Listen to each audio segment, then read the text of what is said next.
അബി എന്ന എൻ്റെ ശ്രോതാവിന് വേണ്ടിയിട്ടും അതുപോലെ തന്നെ ലോകത്തെമ്പാടും എന്നെ പ്രണയിച്ച കാട്ടുപൂവേ എന്ന കവിത ഇഷ്ടപ്പെടുന്ന എല്ലാവർക്കും വേണ്ടി.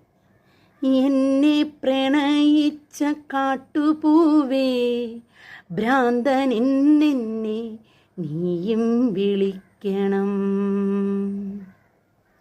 എന്നെ പ്രണയിച്ച കാട്ടുപൂവേ ഭ്രാന്തനെന്നെ നീയും വിളിക്കണം.